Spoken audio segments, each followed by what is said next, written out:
Hello दोस्तों, राधे राधे। आप सभी का रानी यादव 627 पे स्वागत है। और हमारे दूसरे चैनल का नाम है रानी अयोध्या। आप सभी जाइए उस चैनल पे हमारा सपोर्ट करिए। हम सुमिरन करी तुहार महारानी, हम सुमिरन करी तुहार महारानी, हम सुमिरन करी तुहार महारानी। अमवा के तरे तरे निकरी भवानी, अमवा के तरे तरे निकरी भवानी, निकरी भवानी हो निकरी भवानी। अमवा के तरे तरे निकरी भवानी, ओ अमवा बौरन लाग महारानी, ओ अमवा बौरन लाग महारानी।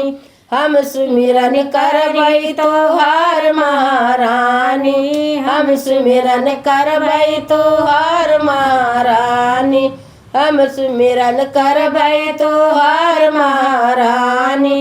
निमिया के तरे तरे निकरी भवानी, निमिया के तरे तरे निकरी भवानी, निकरी भवानी हो निकरी भवानी।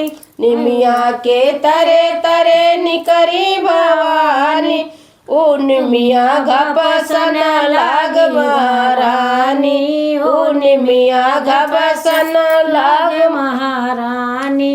हम सुमिरन करबै तोहार महारानी, हम सुमिरन करबै तोहार महारानी। महला कोना के तरे तरे निकरी भवानी, कोना के तरे तरे निकरी भवानी, निकरी भवानी हो निकरी भवानी।